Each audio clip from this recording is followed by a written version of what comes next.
जय मसीह की। मेरे प्रिय मसीही भाई एवं बहनों, प्रभु यीशु मसीह के सामर्थी नाम में आप सबका मैं स्वागत करता हूं। मेरे प्रियो, आप देख रहे हैं किशोर बाइबल मैसेंजर को। मेरे प्रियो, आइए आज के प्रवचन विषय को हम आप लोगों को बता देता हूं। आज्ञाकारिता में असफलता, विश्वास की परीक्षा। जी हाँ मेरे प्रियो, इस विषय पर 4 बातों को आपके साथ बांटने के लिए चाहूँगा, तो संदेश के अंत तक मेरे साथ बने रहें। परमेश्वर आप सबको आशीष दे। मेरे प्रियो, आइए हम इस विषय संबंधित वचन को बाइबल से हम देखेंगे।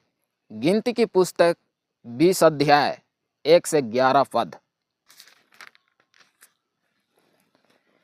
पहले महीने में सारी इजरायली मंडली के लोग सिनै नमक जंगल में आ गए और कदेश में रहने लगे, और वहाँ मरियम मर गई और वहीं उसको मिट्टी दी गई। वहाँ मंडली के लोगों के लिए पानी ना मिला, इसलिए वह मूसा और हारून के विरुद्ध इकट्ठे हुए, और लोग यह कहकर मूसा से झगड़ने लगे, भला होता कि हम उस समय ही मर गए होते जब हमारे भाई यहोवा के सामने मर गए। और तुम यहोवा की मंडली को इस जंगल में क्यों ले आए हो कि हम अपने पशुओं समेत यहाँ मर जाएं?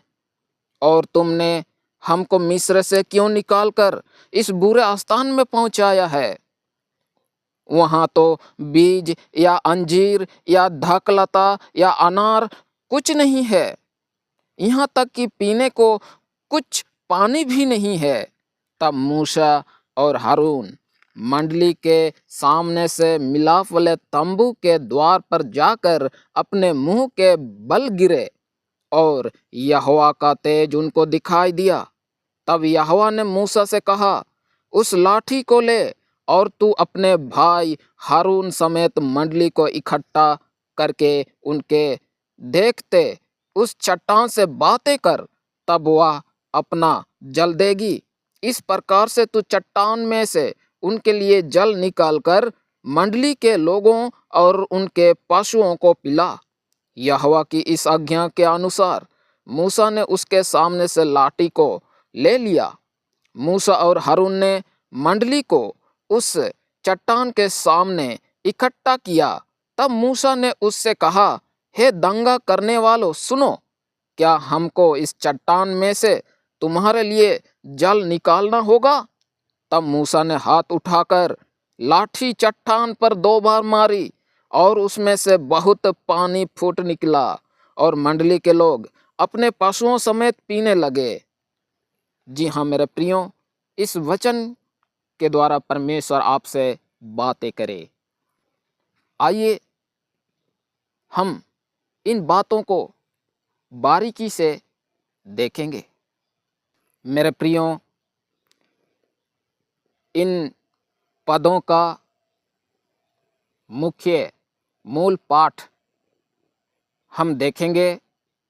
गिनती की पुस्तक को हम देख रहे हैं 20 अध्याय 1 से 11, और इन वचनों से हम मुख्य वचन को आपके साथ बांटूंगा।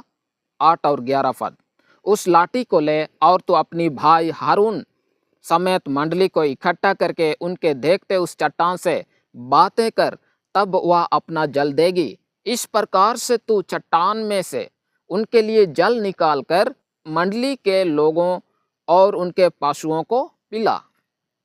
तब मूसा ने हाथ उठाकर लाठी चट्टान पर 2 बार मारी, और उसमें से बहुत पानी फूट निकला, और मंडली के लोग अपने पशुओं समेत पीने लगे।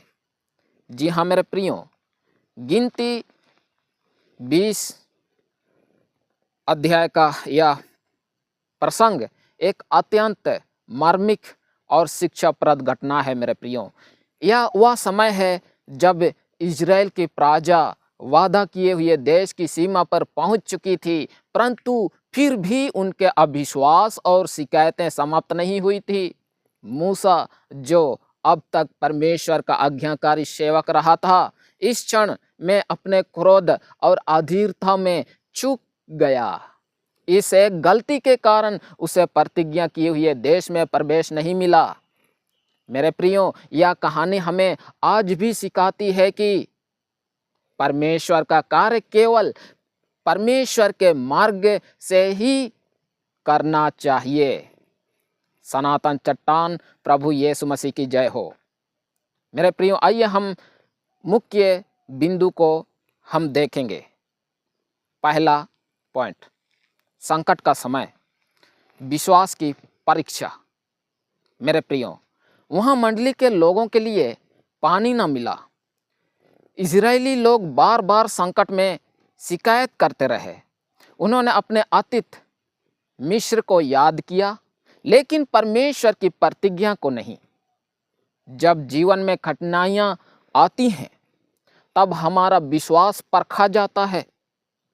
क्या हम शिकायत करते हैं या प्रभु पर भरोसा रखते हैं? क्योंकि तुम्हारा विश्वास परखा जाकर धीरज उत्पन्न करता है। मेरे प्रियो, दूसरा पॉइंट, सेवक का हृदय, प्रार्थना और परमेश्वर की उपस्थिति। मूसा और हारून मंडली के सामने से मिलाप वाले तंबू के द्वार पर जाकर अपने मुंह के बल गिरे। मूसा और हारून जानते थे कि समाधान मनुष्य के पास नहीं, परमेश्वर के पास है। जब लोग विरोध करते हैं तो परमेश्वर का जन झुक जाता है, टूटता नहीं।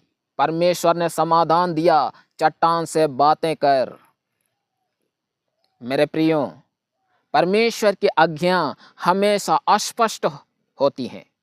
हमें केवल आज्ञा का पालन करना है, अपनी समझ से नहीं चलना है। हमें पवित्र आत्मा की अगुवाई होना चाहिए। तीसरी बातें, असावधानी और अधीरता, अवज्ञा का परिणाम।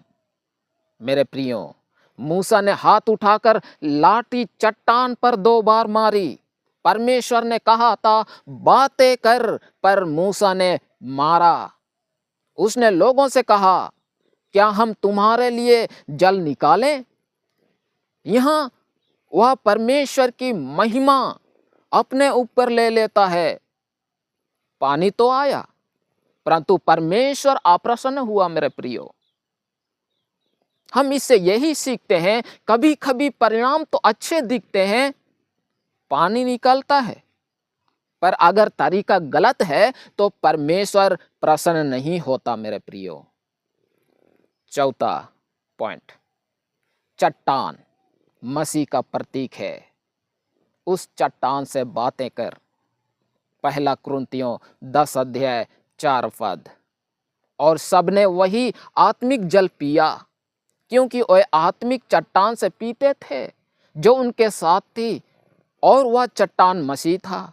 यीशु मसीह ही वह चट्टान है जिससे हमें जीवन का जल मिलता है। मेरे प्रियो, पहली बार निर्गमन 17 अध्याय में चट्टान मारी गई, वह मसीह की मृत्यु का प्रतीक था।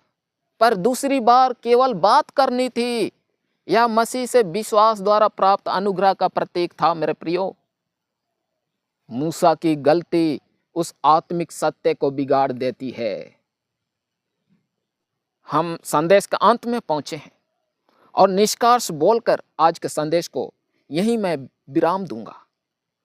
मेरे प्रियो, मूसा जैसा महान नेता भी अधीरता और क्रोध में गलती कर सकती है। परमेश्वर हमारे आज्ञाकारिता को परिणाम से अधिक महत्व देता है। जब हम परमेश्वर के कार्य को अपने बल या क्रोध से करते हैं तो हम उसकी महिमा छीन लेते हैं। मेरे प्रियो, परमेश्वर आज भी कहता है, मेरे लोगों से बातें कर, मैं जल दूंगा। हमारा काम है विश्वास पूर्वक आज्ञा मानना, ना कि अपने बल पर काम करना। मेरे प्रियो, आइए हम प्रार्थना करें। हे प्रभु, हमें सिखा कि हम तेरी आज्ञा को पूरी निष्ठा से माने। संकट के समय शिकायत न करें, पर तेरी उपस्थिति में झुकें। हमारे क्रोध और अधीरता को दूर कर, हमें अपने आत्मा से भर दे, ताकि हम तेरी महिमा को अपने जीवन में प्रकट करें। यीशु मसीह के नाम में प्रार्थना करते हैं पिता, आमीन, आमीन।